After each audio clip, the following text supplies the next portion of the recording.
Magandang buhay mga bata! Tara, samahan ninyo akong matuto kasama si Teacher Aika, your online teacher. Please don't forget to subscribe, like, share, and hit the notification bell for more videos. Thank you! Revised K-12 Curriculum, Science, Grade 5, Quarter 3, Lesson 3. Our topic for today is about non-contact forces and types. This is Teacher Aika, your online teacher. Let's start! Learning competencies and objectives. The learners identify gravity as a non-contact force that affects the behaviors of materials and objects on Earth in predictable way. The learners will be able to, first, differentiate contact forces from non-contact forces. Second, identify forces in nature that are classified as non-contact forces. Day 1. Short review, crossword puzzle. Tell the students to guess the word based on the clues in the puzzle below. Words can go across or down. Letters are shared when the words intersect. Down. 1. A contact force that is applied to an object by a person or another object. Answer: applied. 2. A type of force that results from the interaction of two objects touching each other. Answer: contact. 4. A contact force exerted by a surface perpendicular to an object resting on it to support its weight. Answer: normal. Across. 3. It acts when two surfaces rub, making objects slow down or stop. Answer: friction. 5. A contact force that results when two forces pull an object, like a rope or string, in opposite directions. Answer: tension. As your homework, assign your students to define the following terms in their notebook. 1. Non-contact force. 2. Gravity. 3. Electrostatic force. 4. Magnetic force. Complete the KWL chart below and write in the correct box what they know already and what they want to know or wonder about non-contact forces. Here's an example answer. What I know: forces can make things move. Some forces work without touching. Magnets can pull metal objects. And gravity makes things fall. What I wonder: how do forces work without touching? How far can a magnet pull things? Why do objects fall down? Why does a balloon attract hair? Vocabulary matching game.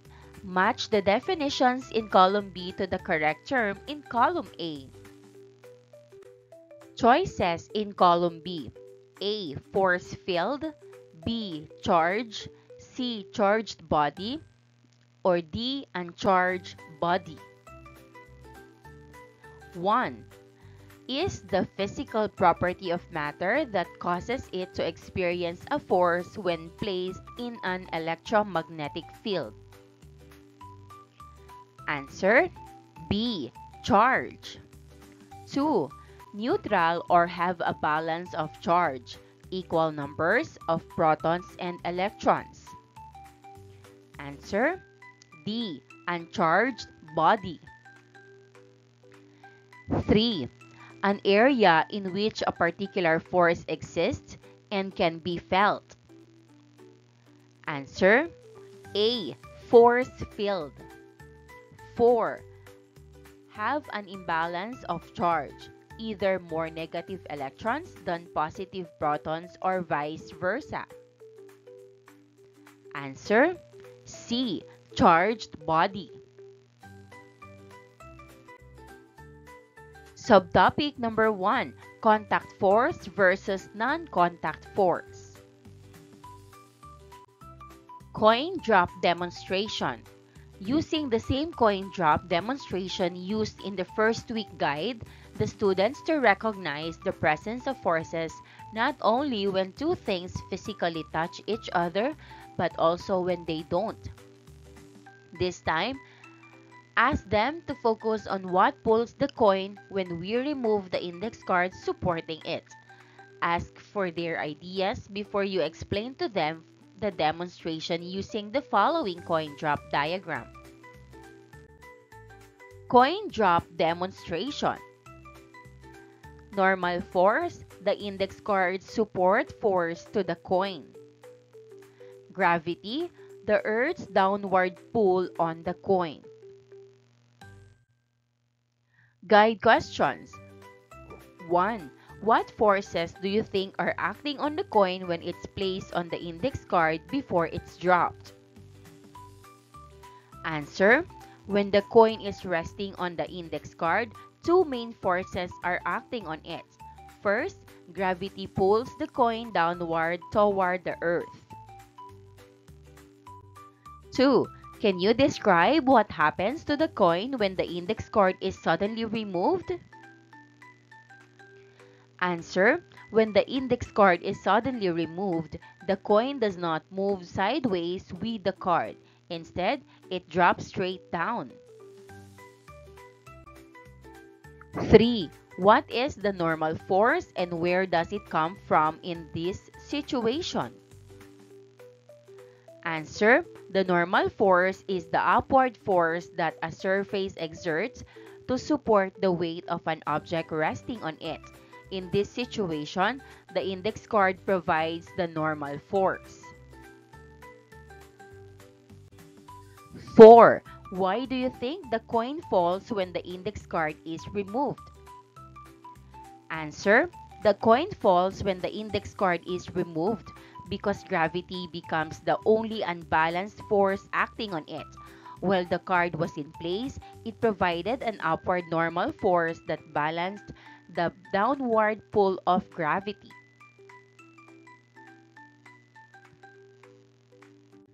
5. Can you think of other examples where you have seen balanced forces in action?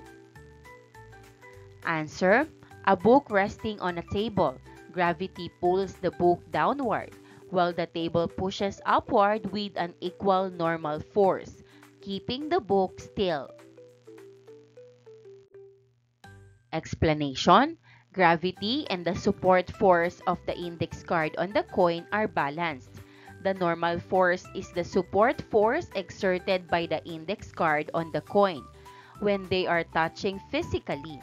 When they are no longer in contact, the index card does not support it anymore. And removing the index card causes gravity to be the only force acting on the coin, causing it to fall.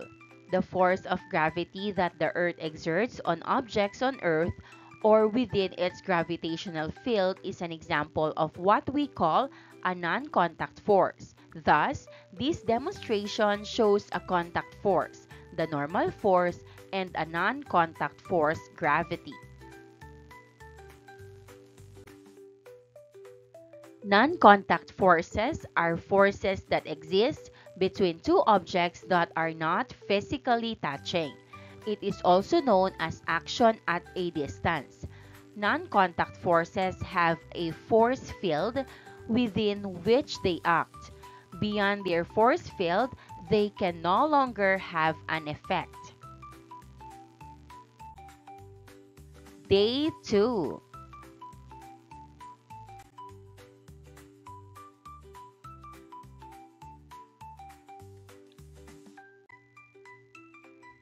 Activity number 1, Freyer Model Diagram, Non-Contact Forces. The 4 types of friction. Based on the video and the discussion, ask your students to summarize what they have learned about non-contact forces using the Freyer model diagram below. Non-contact forces. Definition: forces that exist between two objects that are not in physical contact. Facts or characteristics act within their force field and cannot act anymore beyond their force field. Examples: friction, normal force, tension, applied force. Non-examples: gravity, magnetic force, electrostatic force. Activity number 2, forces in action. Identify if a contact or a non-contact force is used in each of the situations below. Focus on the verb that is written in bold font style. Write N if your answer is non-contact force and C if it is a contact force. 1. Water flows downward when we open the faucet. Answer: type of force present, N. 2. A rubber balloon attracts the hair of a girl. Answer: type of force present, N. 3. A ball rolling on the ground slows down and eventually stops. Answer: type of force present, C. 4. A boy throws a bottle into the bin for recyclables. Answer: type of force present, C. 5. The table supports the books. Answer: type of force present, C. 6. A basketball falls to the ground. Answer: type of force present, N. 7. A magnet attracts the paper clips near it. Answer: type of force present, N. 8. The handle of a bag supports its weight. Answer: type of force present, N. Process questions. 1. Which situations involve non-contact forces? Why are the forces in these situations classified as non-contact? Answer: situations with non-contact forces. The balloon attracts the hair of a girl. A magnet attracts the paper clips near it. A basketball falls to the ground. The head of a bird supports its weight. Gravity. 2. When do non-contact forces affect objects? Answer: because the objects do not touch each other by a force still acts on them. The balloon pulls the hair without touching. The magnet pulls the paper clips from a distance. Gravity pulls the ball and the bird even without touching them. Day 3, subtopic number 2, types of non-contact force. Gravitational force, the force of attraction between the sun and the earth. It is also known as gravity. It is the force of attraction between the earth and any object on its surface. Electrostatic force, the force exerted by a charged body on a charged or uncharged body. Electrostatic forces between opposite charges will lead to attraction, while forces between similar charges will lead to repulsion. Magnetic force. The force exerted by a magnet on some metals and other magnets. Activity 3. What am I? Identify the types of contact forces described in the demonstrations below. 1. Drop a notebook from a 1-meter height from the floor. Answer: gravity. 2. Attract small pieces of paper or hair, dry, using a balloon rubbed with a rough cloth. Answer: electrostatic force. 3. Pull a paper clip using a magnet. Answer: magnetic force.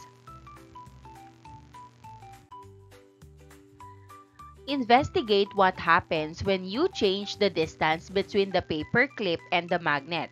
How far does the paper clip need to be from the magnet until it is no longer attracted to it? Activity number 4, contact or non-contact force. Classify the forces below as contact or non-contact. List down the following forces in the word box under the correct type of force they belong to. Applied force, friction, magnetic force, tension, electrostatic force, gravity, and normal force. Contact force, applied force, friction, normal force, tension. Non-contact force, magnetic force, gravity, electrostatic force. Day 4.